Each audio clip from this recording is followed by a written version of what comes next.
Hey YouTube, this is the Phantom Outlaw. I've got a review here of the Smith Wesson M&P 40.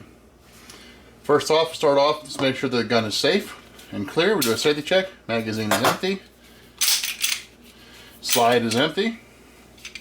Nothing in the chamber. Safe gun.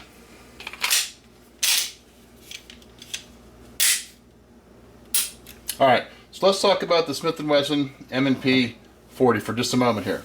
For those of you who have not had a chance to fire this gun or one of its brothers, let me just tell you, it's a great gun to hold, a fun gun to shoot. The ergonomics of this gun are a great selling point. The grip, the style, the feel, everything about it just says that it's a good gun. Alright, let's talk about some of the specs on it. As I said, it is the M&P 40 caliber Smith & Wesson. The overall length, 7.63 inches. The height, 5.5 inches. Width is 1.2 inches. The sight radius is just shy of 6.5 inches. The barrel length is 4.25 inches. The weight empty is 24 ounces. The stock trigger pull is 6.5 pounds. The magazine capacity is 15 plus 1 in the chamber. The action on this is a striker action. It does have adjustable grips. We're going to talk about that here real quickly. This part right here, which you can see, is adjustable. This does come off. And there are 3 different sizes, small, medium, and large.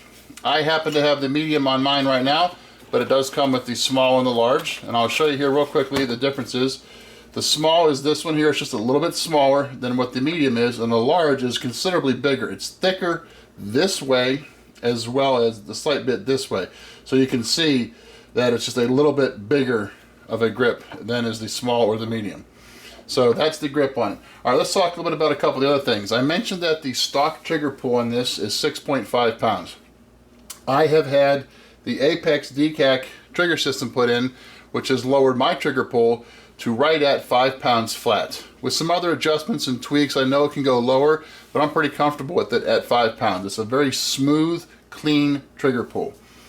And there is an audible reset now. With this stock trigger, there was an audible reset, but it was really faint. You could barely hear it. You could barely feel it as well. Again, for those of you familiar with Glocks, you know what the trigger reset is. I'm going to demonstrate for you what this one's all about and how it works, so you'll be able to get an example of it. If you listen, you will hear it. There it is. I'll do that again. Listen for it real carefully. So it does have a more audible and a more definitive trigger pull reset. To me, that makes it a little bit nicer. If that's the way you shoot, some people don't. They want to do the full trigger on it. That's up to you. A lot of people like to use the trigger reset. It'll be a shorter, quicker, easier pull for you, especially if you're doing multiple targets or multiple shots on a single target. All right, let's talk a little bit more. The sights on this, I have upgraded the sights as well. These are the Trijicon HD night set with the yellow tip. They also have this available in orange. I personally did not care for the orange. I do like the yellow, so you get a chance to see. These also in the back are the Trijicon, as is the front, so with the trigger mirror, they do glow in the dark. And with this yellow front sight, it's very big. It's very easy to pick up when you're trying to do your target acquisition. It's an easy sight to pick up. At night, you don't see that yellow dot. You just see the little glow in the dark. It's real easy to line up with the 3-dot sight. So again, that is the Trijicon HD night set with the yellow. All right, the slide and the barrel on this are both stainless steel. It's a polymer frame. Again, this is the M&P 40 caliber by Smith & Wesson.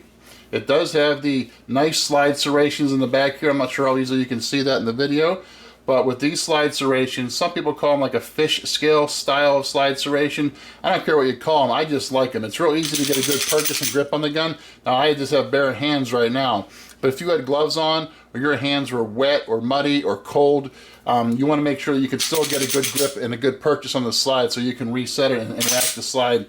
And this definitely does that. I'm not here to say that other slide serrations don't work. That would not be true.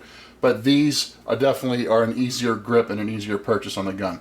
The frame also has the rail, the Picatinny style rail slide up here. You can add on either a light or a laser, or I've even seen little knives you can put on the front, like little mini bayonets, whatever you want to. It's a real easy task to do that with this rail that it has up front. This is the full size. They have a compact size of this, which is about a ½ inch shorter in each direction. I'm not comfortable holding the smaller one myself. I like this full size. This grip is very similar to, it's kind of right between, if you're a Glock person, it's between the 17 and the 19, or the 22 and the 23. In this case, we'll talk 40 caliber, so the 22 and the 23. It's the way that it feels in my hand fits just right. I can also comfortably grip both the 22 and the 23, even though the 22 is a bit smaller for the Glock than the 23. I don't think this really varies much between those two. It's a great feel with this beaver tail grip in the back. You can really get your hand high up on the grip. You get a real good feel of the gun when you're sighting it, when you're shooting it. It feels really comfortable. This is one of those handguns that when you're at the gun store and you pick this up and you put it in your hand for the first time, it just says to you that this feels right. It's a very comfortable grip. It's easy to shoot. It's easy to pick up a target acquisition. It's a very comfortable pointing and aiming gun. I think it's fantastic. I've read several places that the grip angle on this is the same as it is on a 1911. I'm a big 1911 fan, and that's one area that the Glocks take a hit in a lot of people's mind, that it's a different angle on that. Again, if you're comfortable with it, it doesn't matter what the angle is as long as you're comfortable shooting it. But for me, personally speaking, I think this grip and this angle is a perfect match. The first time I picked up the 9mm in this, which is another one I have, I'll do a review on that at a later time. The first time I picked that 9mm up in my hand, I was actually looking for a gun to use for my IDPA matches, and I was kind of torn. I didn't have a set gun in mind. I was at the store just trying to pick something different. I was not going to use the 1911. I wanted to find something a little bit different. I had a Glock. I thought about using a Glock, but I wanted to find something that felt better. This hit that right on the nail. It was a great fit, a great feel, very comfortable. Again, I did mention that I upgraded the trigger system in it. The original trigger that came with it, a little bit gritty. I've read all kinds of reviews, people saying it was a horrible trigger, it was bad, no reset, it just couldn't work. I think that's subjective to your own interpretation. Definitely with the Apex decac that's in there right now, it feels better. I'm not going to say that it's the best out there or nothing else compares. Again, that's up to each individual's interpretation. I like it. I also like the Glock trigger. I also really like the 1911 trigger. Again, that's going to really vary based on each individual and what your own preference is. But with this particular one, the trigger feels great. The ergonomics of the gun are fantastic. When you're holding this and you're aiming this and you're shooting this, it just lines up perfectly. It's a great gun. I'll give you a couple other bits of input on this as well. This is the 40. I've had a few issues with this. I have about probably close to 600 rounds through this gun right now. And I've had a few issues with fail to feeds on it. And it's weird because I'll shoot 4, 5 magazines, 6 magazines, 7 magazines, whatever the case may be, each time that I go to the range with this. And it's not just me, it's other people that have shot it as well. And it seems like the first magazine, there's going to be 1, sometimes 2 fail to feeds. The second magazine, maybe 1, and sometimes 1 in the third. Once you get past that third magazine, though, no issues whatsoever. It's weird. I'm not sure what the issue is. I have polished the feed ramp on this. I've cleaned it. I've broken it down. I've done everything you can to it. Maybe it's just the range ammo that I'm using for it. That could very well be. I have shot some hollow points through this with no issues, but nowhere near as many as the range ammo. So it could be an ammo issue. But that's just a couple isolated instances here with the 40. Again, I have the same gun in the 9mm with many more rounds. I probably have 1,000 to 1,100 rounds through that one. Not a single issue with that one. So it's not the gun itself, maybe this particular one, and not the M&P line.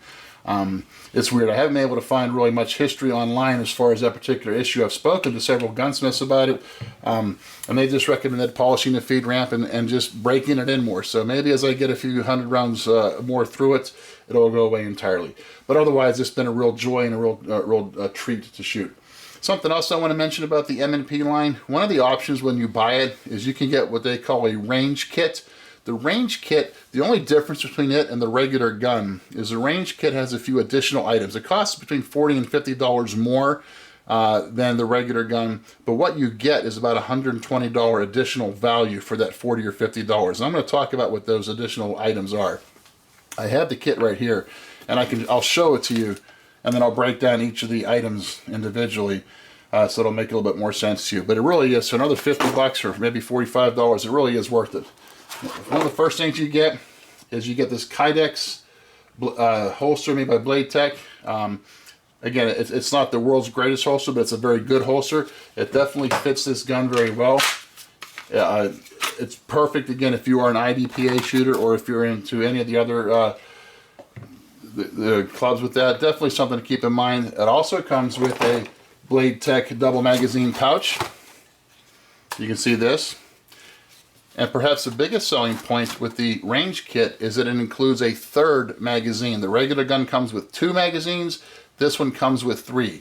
Now again, depending when you view this video and what you're looking for, the availability of the magazines may have changed. But when I got this gun, magazines were pretty tough to come by. And so to have a third one automatically included was a big plus. The last item that the range kit includes is this Maglua Uplua speed loader. Very handy. I happen to have another one of those, so that's why I haven't really used that one yet, because I already had one. But that is included. Of course, all of them come with the additional back straps. But which these are the 2 back straps I've already showed you. So that's the range kit. If you're searching for an M&P gun and you have an opportunity to get a range kit, I definitely recommend it. Again, the third magazine, the holster, the magazine holders, the Uplua speed loader, all that for just another $40 or $45, maybe $50 depending where you get it. Great value, fantastic. You can't go wrong with that. Depending how hard the magazines are to come by, that may or may not be a big selling point to you, but keep it in mind, no doubt about that. All right, so last couple points to talk about here. Again, very comfortable, great handgun. The whole M&P format just feels fantastic when it's in your hand. Get a nice high grip with it, get your fingers on it, and it just feels really good. With the upgraded night sights, I'm very happy with this, as well as the 9mm. Again, I'll get into that in a different video. But the 40 caliber Smith & Wesson M&P line, fantastic gun, feels great, not too heavy. Again, only 24 ounces empty. It's just a touch heavier than the similar Glocks. If you're somebody who's really paying attention to those numbers, we're talking 1.5 ounces or so. So it's really not a big deal with that. Shoots very well. I'm not going to bore you with targets and show you what my shooting's like, because that's how I shoot. You're going to shoot differently, maybe worse, maybe better, probably better. But it's going to be up to each individual. But it's really good tight shot groups with this. Fantastic handgun, very good value. Smith & Wesson M&P 40 caliber, can't go wrong.